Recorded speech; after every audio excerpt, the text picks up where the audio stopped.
गाड़ी की deals only on पाक व्हील्स। अस्सलाम वालेकुम पाक व्हीलर्स, मेरा नाम है सुनील मंज और मैं पाक व्हील्स वीकली के एक और एपिसोड के साथ आपकी खिदमत में हाजिर हूँ। अगर आप अपनी गाड़ी बेचना चाहते हैं तो पाक व्हील्स पर अभी ऐड लगाएं। डे लाइट में पिक्चर्स लें, ऐड पर गाड़ी की मुनासिब कीमत रखें, गाड़ी की मुकम्मल तफसील लिखें और एक्टिव फोन नंबर देकर ऐड पोस्ट कर दें।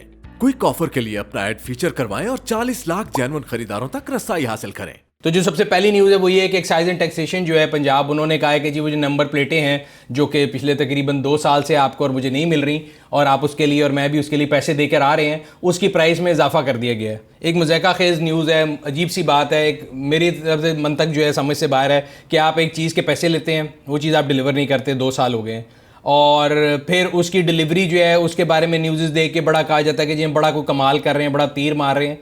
क्या तीर मार रहे हैं? आप लोगों ने पैसे लिए, 2 साल के लिए लोगों का पैसा आपके पास रहा और अब आप जो है आके एक नई न्यूज़ दे दी है कि जी हम उसकी प्राइस इंक्रीज़ कर रहे हैं और 15% इंक्रीज़ है। पहले 750 और 1250 रुपए की थी तो 150 रुपये के करीब इंक्रीज़ है और शायद ये उसको ऐसे पोस्ट करते हैं कि बहुत छोटा इंक्रीज़ है। तो ये एक बहुत पुरानी तरीका है कि लोगों की जेबों से थोड़े पैसे करके निकाल लो और लोगों को शायद फील ना हो। और ख़ास तौर पे अगर हम एक्साइज एंड टैक्सेशन की डिपार्टमेंट की बात करें तो हर चीज़ में यही किया जाता है, टोकन आपकी जेब से बड़े खामोशी से थोड़ा बढ़ाया जाता है और कहा जाता है कि नहीं जी ये तो कोई बड़ा ही नहीं। सिमिलरली आपको याद होगा हमने पिछले दिनों आपको मेंशन करके बताया था कि एक्साइज एंड एफबीआर का आपस का कोई डिस्प्यूट था कि जी वो कैलकुलेशन गलत हो रही थी इनकम टैक्स की, और आपकी और मेरी और तमाम यूज़र्स की जो गाड़ी हैं वो ब्लॉक की गई और फिर 3 साल पुराना टैक्स लोगों से दोबारा वसूल किया गया। तो ये तमाम ऐसे हरबे हैं जिनको उचित कंडे कहा जा सकता है, जिसके तहत लोगों की जेब से पैसा निकाला जाता है। तो ये भी एक ऐसी कोशिश है मेरे ख्याल से। तो अगेन आप एक चीज़ दे ही नहीं रहे, आप उसकी प्राइस बढ़ाई जाएँ, जितनी मर्जी बढ़ा लें। पहले आप लोगों से 750 1250 रुपये ले रहे थे, उनको नंबर प्लेट नहीं दे रहे थे और ये एक्सपेक्ट किया जाता है। दूसरा एक गवर्नमेंट का एक महकमा है जो कि पुलिस का है कि जी आप सड़क पे बगैर नंबर प्लेट गाड़ी नहीं चला सकते। तो आप क्या करेंगे? वो यूज़र जो है वो मार्केट में जाके एक गैर कानूनी काम करेगा, एक गैर नमूना या उससे मिलती जुलती नंबर प्लेट बनाएगा जो कि खुद एक लीगल ऑफेंस है। वो करे 1000-1200 रुपये खर्च करके फिर नंबर प्लेट बनाए और फिर लगवाए। अगर यही बात कोई नॉर्मल अदारा कर रहा हो जो कि सरकारी अदारा ना हो, वो किसी कंज्यूमर से पैसे लेगा तो तमाम अदारे मुतर्रिक हो जाएंगे कि जी इनसे इंटरेस्ट भी लो, इनसे जो है इनको नैब में भी दो, इनको इधर भी दो, इनको उधर भी दो और इनकी खींचातानी करो। 2 साल के लिए मुझे और आपको या किसी भी प्राइवेट अदारे को क्यों लोगों से पैसा लेने की ज़रूरत नहीं है कि जी हम 2 साल चीज़ें पैसे ले लें और प्रोडक्ट ना दें। ज़्यादा दूर नहीं जाते, ऑटो मैन्युफैक्चर की बात करते हैं जिसको मैं और आप तमाम लोग जो है हर वक्त लोग गालियाँ भी देते हैं और लोग ये भी कहते हैं कि जी हमसे पैसा ले लेते हैं और हमारे पैसे से गाड़ी बनाते हैं। सो उनके लिए भी रूल ये है कि अगर वो 3 महीने से ज़्यादा आपका पैसा रखते हैं तो उनको आपको जो स्टेट बैंक का काइबोर का रेट होता है उससे ऊपर आपको पेमेंट करनी पड़ती है एक इंटरेस्ट की।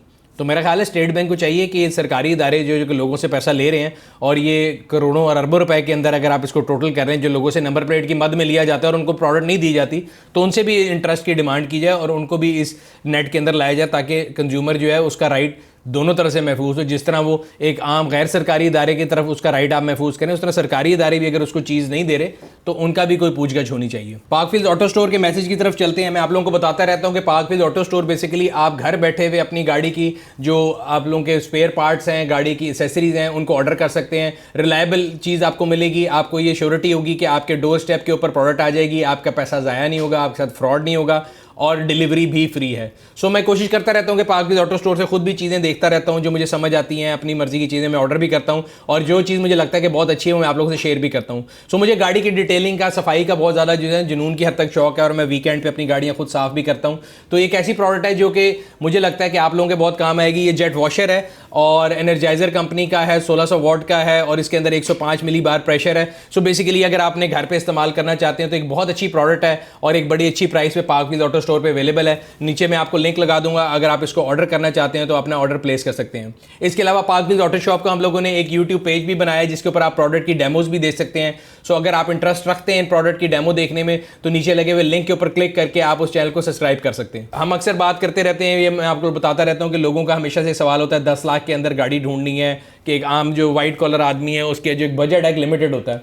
सो पाकिस्तान के अंदर नई गाड़ी तो कोई भी 10 लाख में नहीं आती, बट अगर आपके पास 10 लाख रुपए का बजट है और अपनी फैमिली के लिए यूज गाड़ी देखना चाहते हैं तो मेरे ख्याल से सुजुकी कल्टस जो है एक बड़ी अच्छी ऑप्शन है। सो ये जनरेशन जो कल्टस की है ये 2003 से 2017 तक आई थी। पहले इसमें नॉर्मल इंजन आता था, फिर बाद में यूरो 2 EFI आ गया था और आज का जो मैंने ऐड निकाला है वो 2011 की यूरो 2 कल्टस है, 8 लाख रुपए में अवेलेबल है, लिंक भी साथ लगा दूंगा।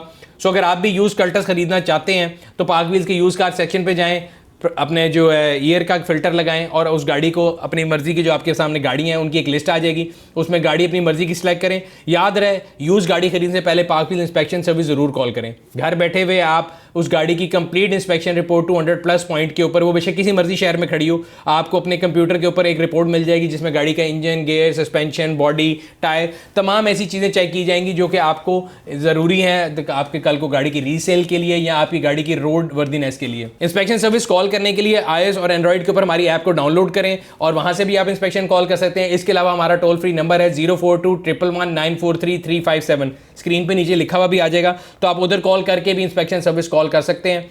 याद रहे कि इंस्पेक्शन सर्विस जो है उसमें एक स्केजुलिंग होती है और अगर आप जल्दी से जल्दी चाहते हैं तो जितनी जल्दी आप अपनी इंस्पेक्शन बुक कराएंगे चांसेस ये हैं कि तकरीबन 24 से 48 घंटे के अंदर अंदर आपकी जो इंस्पेक्शन है वो फाइनली कंक्लूड हो जाएगी। सो ये न्यूज़ थी। उसके बाद अगर हम अगली न्यूज़ की बात करें जो प्राइस इंक्रीज से रिलेटेड ही है, तो हम हमेशा आपको बताते आ रहे हैं कि पाकिस्तान के अंदर जो प्राइस कंट्रोल है वो गरीब आदमी के ऊपर, रेडी वाले के ऊपर, किराना फरोश के ऊपर तो ज़रूर है, लेकिन ऑटो मैन्युफैक्चर के ऊपर नहीं है। डॉलर नीचे जाता है, ऊपर जाता है, वो प्राइस इंक्रीज़ करते हैं, डॉलर और ऊपर जाता है वो और इंक्रीज़ करते हैं, डॉलर नीचे आता है वो उसको प्राइस को डिक्रीज़ नहीं करते और ऊपर लेके जा रहे हैं। रिसेंट अगर हम बात करें 1 साल की तो ये एलिबाई भी ख़त्म हो गया कि जो डॉलर इंक्रीज़ हो रहा है, डॉलर 168 से नीचे को आया, 155 तक आया और अब तकरीबन 160 पे खड़ा है।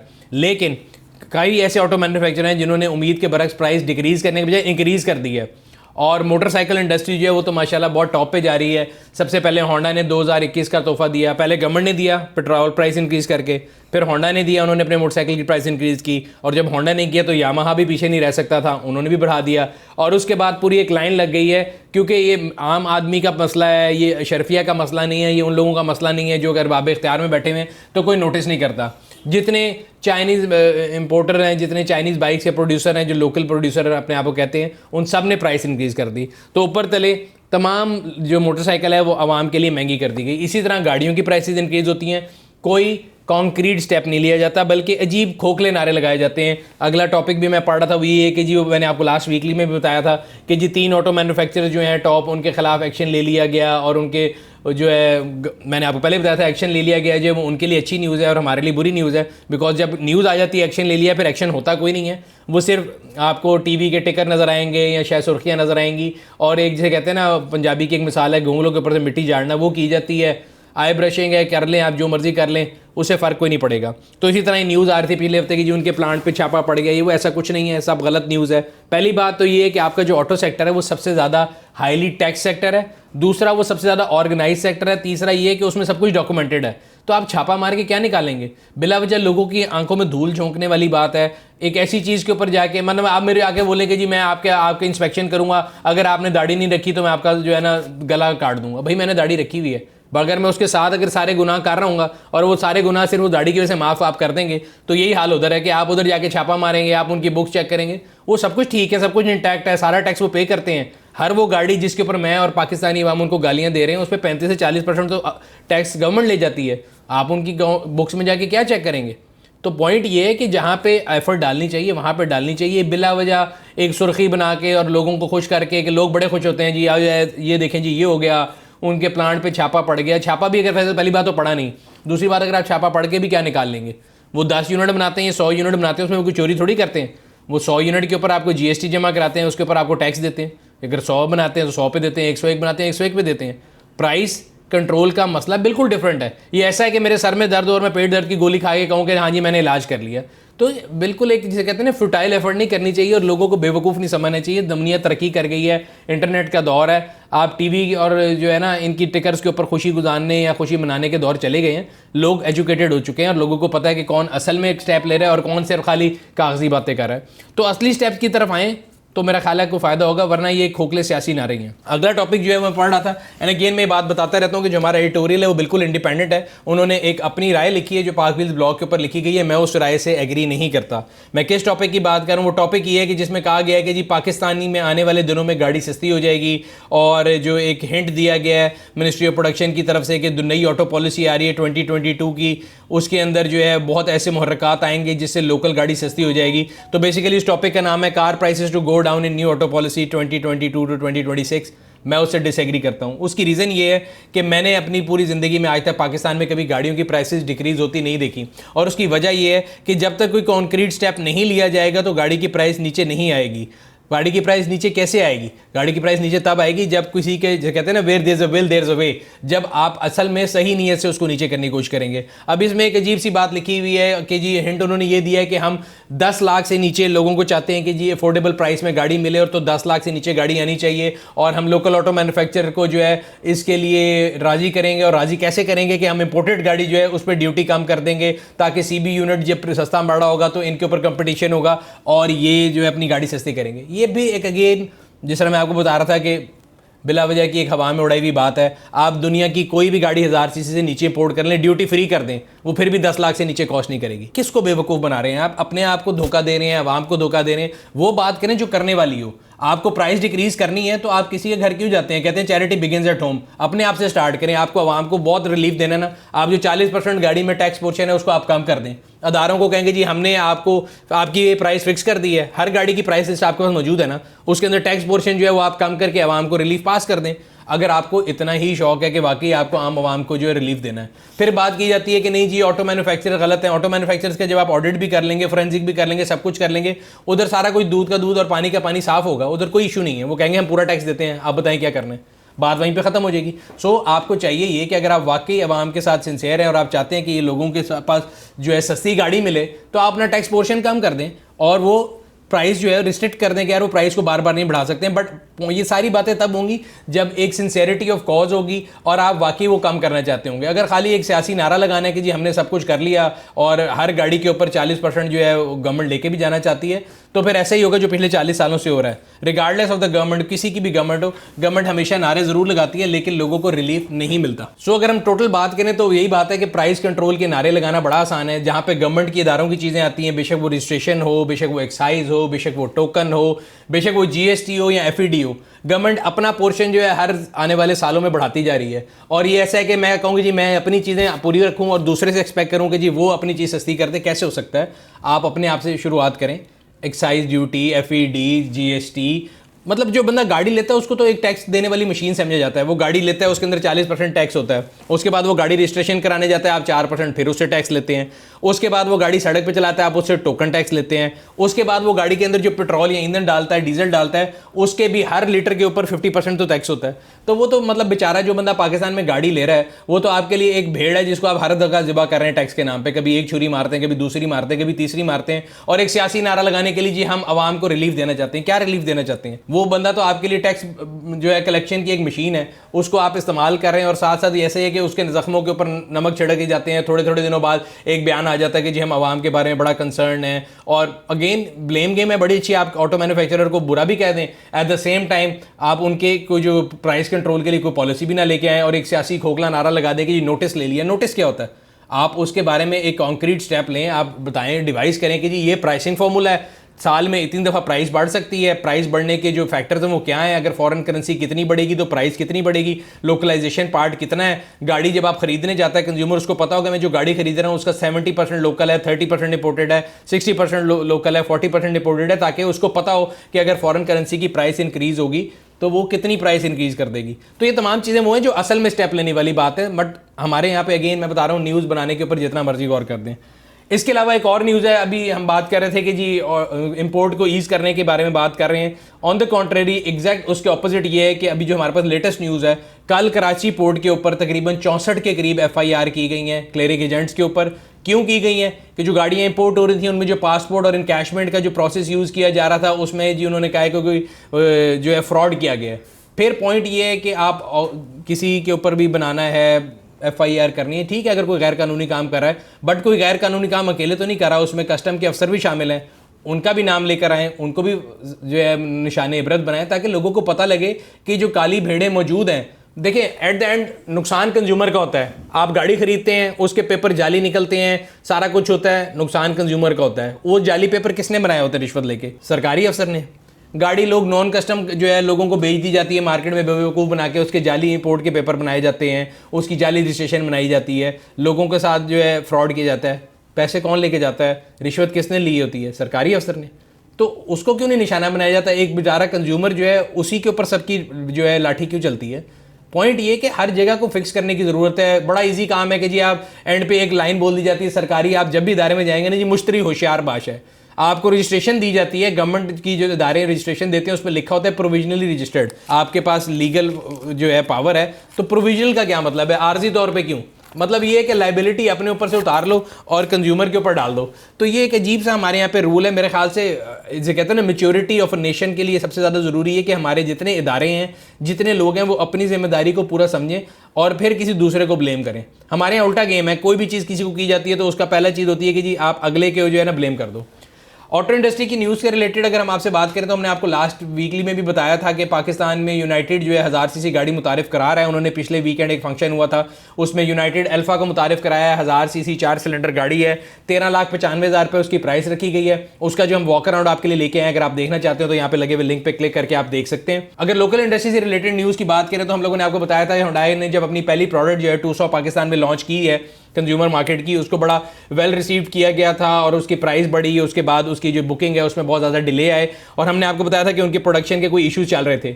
बट अब हमारी इन्फॉर्मेशन के मुताबिक उन्होंने अपनी प्रोडक्शन को बहुत ज़्यादा स्ट्रीमलाइन कर लिया, जो कि एक गुड न्यूज़ है कंज्यूमर के लिए। और जनवरी से वो डबल शिफ्ट पे भी जा रहे हैं, जिसका मतलब ये है कि उनकी जो कैपेसिटी थी उन्होंने इंक्रीज़ किया है और आहिस्ता आहिस्ता वो जो अपनी प्रोडक्शन है उसको इंक्रीज़ करके मेरा ख्याल है डिलीवरीज के जो डिले थे उनको भी कवर कर लेंगे। इससे रिलेटेड हमारे पास जो भी न्यूज़ आएगी हम आपको ज़रूर शेयर करेंगे। इसके अलावा हम लोग देखते रहते हैं अपने वीडियोस के नीचे काफ़ी लोगों ने कहा था कि जी कमर्शियल गाड़ियां जो हैं उनके बारे में भी आप जो रिव्यूज़ लेके आया करें। तो हम लोगों ने कोशिश की है स्टार्ट करने की। JW फोरलैंड की प्रोटोटाइप T5 जो कि एक कमर्शियल ट्रक है, एक आप उसको वैन समझ सकते हैं या आप उसको छोटा डिलीवरी ट्रक कह सकते हैं। तो हमने उसका एक जो है वॉक अराउंड किया, अगर आप वो भी देखना चाहते हैं तो हमने उसका भी लिंक लगा दिया है। अपनी फीडबैक ज़रूर दीजिएगा, हम लोग कोशिश करते हैं कि आप लोग की फीडबैक को लेके अपनी वीडियोस को पहले से बेहतर बनाएं। आखिर में पब्लिक सर्विस मैसेज की तरफ चलते हैं। तो मैं आप लोगों को हमेशा बात करता आता हूँ और बता रहा था आप लोगों को कि पिछले तकरीबन 1-1.5 महीने से पाकिस्तान में फॉग जो है डिफरेंट इलाकों में बहुत ज़्यादा होना शुरू हो गई है। और अगर आप हाईवेज़ पर ट्रैवल करते हैं ख़ास तौर पर, तो ये जो फॉग है ये बहुत ज़्यादा डेंजरस और डेडली है। हम लोगों ने देखा है कि रिसेंटली काफ़ी एक्सीडेंट हुए हैं। तो अगर आपने भी ट्रैवल करना हो तो कोशिश करें कि अपना ट्रैवल प्लान ऐसे बनाएं कि जो कि फॉग के टाइमिंग में ना हो। दिन की रोशनी में ट्रैवल करें, 10-11 बजे सुबह ट्रैवल शुरू करें और मगरिब से तकरीबन 1 घंटा 1.5 घंटा बाद तक is a safe time to travel. और उसके बाद फॉग शुरू हो जाती है और किसी पता नहीं होता ये पैचेस में आती है, किसी एक पोर्शन में आती है, दूसरे में आती है, बट आपकी ज़िंदगी जो है वो मेरा ख्याल है इससे बहुत ज़्यादा इंपॉर्टेंट है। तो कोशिश करें अपनी गाड़ियों में फॉग लैंप्स का इस्तेमाल करें, आपकी गाड़ियों के जो इंडिकेटर्स हैं उनको सही रखें ताकि पीछे से आने वाली ट्रैफिक जो है वो उनको पता लगे कि आप आगे जा रहे हैं और हादसा जो है आप उससे बच सकें। दूसरी चीज़ जो मेरे ख्याल से सबसे इंपॉर्टेंट है, हम लोग उसको अंडरमाइन करते हैं, रियलाइज़ नहीं करते। कोविड-19 की जो सेकेंड वेव है वो बहुत ज़्यादा स्ट्रॉन्ग है। हम लोग पहली वेव से अल्हम्दुलिल्लाह बड़े बचत से निकल गए थे। मतलब अगर हम अपने फिगर्स को कंपेयर करें दुनिया से तो हमारे यहाँ जो अमवात थी वो भी बहुत कम थी और जो लोग थे उनको में अंदर भी एक जो अल्लाह की तरफ से ये था, बट कॉज हम लोगों ने तो SOPs का कोई खास ख्याल नहीं रखा समेत मेरे, लेकिन अल्लाह की तरफ से ये था कि हम लोग उससे महफूज रहे थे। अब सेकेंड वेव आई है तो अगेन मैं आप लोगों से अपील करूँगा, हमारे अपने जानने वालों में, अपने रिश्तेदारों में कई अमवात हो चुकी हैं जिनसे हमने अपने प्यारों को खोया है और कोविड-19 की वजह से खोया है, तो ये एक हकीकत है। तो हम लोगों को चाहिए कि हम अपने आप को सेफ रखने के लिए अपने इर्द गिर्द के अपने बच्चों को, अपने एटमॉस्फेयर को, अपने शहर को और अपने मुल्क को सेफ रखने की कोशिश करें। SOPs पर अमल करें, हाथों को साफ रखें, लोगों से जो सोशल डिस्टेंसिंग है वो रखें। ये एक थोड़ा सा मुश्किल टाइम है जिसको अगर हम गुजार लेंगे तो आगे हमारे लिए ज़िंदगी आने वाले जो साल हैं वो आसान होंगे, लेकिन छोटी सी लापरवाही जो है वो आपके लिए जो है जानलेवा साबित हो सकती है। और जिस इंसान की जान इस वबा से चलेगी उसके लिए तो ज़िंदगी ख़त्म होगी, उसके बाद वो वैक्सीन निकले या ना निकले या कोई इलाज आ जाए वो उसके लिए इरेलेवेंट हो जाएगा। तो कोशिश करें कि हम लोग मिल के इस पैंडेमिक से जो है वो लड़ें, और लड़ें बेसिकली इस फॉर्म में कि हमारी पूरी कौम जो है सड़क पर जाके लड़ रही है उससे नहीं लड़ सकते, आप उससे डर के ही लड़ सकते हैं कि आप SOPs पे अमल करें ताकि आप इसके जो फैलाव को रोक सकें। सो मेरे ख्याल से एक और मेरे जहन में टिप ये थी कि आप अपनी गाड़ियों के बारे में, अपनी मोटरसाइकिल या गाड़ी दोनों के बारे में जो है ना उनकी सिक्योरिटीज़ को थोड़ा टाइट करें। कोशिश करें कि गाड़ी ऐसी जगह पे ना खड़ी करें जहाँ पे वो अनअटेंडेड हो। अगर आप किसी ऐसे इलाके में रहते हैं कि जहाँ पे गाड़ी अंदर खड़ी नहीं हो सकती और बाहर खड़ी होती है तो अपने घरों के बाहर CCTV कैमराज लगाएं। ये तमाम ऐसी चीज़ें जो कि बिल्कुल 100% तो नहीं रोक सकती क्राइम को, लेकिन उसके जो है ना शरह उसको कम करती हैं। बिकॉज जब भी कोई बंदा गाड़ी चोरी करने आता है तो उसके लिए इजी टारगेट होती है ऐसी गाड़ी जिसमें चोर लॉक मौजूद ना हो, जहाँ पे CCTV ना लगाओ। इस तरह की जो छोटी एहतियात है इस तमाम को करके आप लोग बड़े नुकसान से बच सकते हैं। तो ये था आज का वीकली व्यूज़। अगर आपको पसंद आया तो लाइक करें, कॉमेंट सेक्शन में अपनी राय से आगाह करते रहा करें। अगर अभी तक आपने हमारे YouTube चैनल को सब्सक्राइब नहीं किया, सब्सक्राइब करें, बेल आइकॉन पर क्लिक करें ताकि आपको आने वाली वीडियो का नोटिफिकेशन मिलता रहे। ये था आज का वीकली। आपसे अगले हफ्ते फिर मुलाकात होगी, तब तक अपना और अपने गिरदोनवा के लोगों का ख्याल रखिएगा। शुक्रिया। गाड़ी की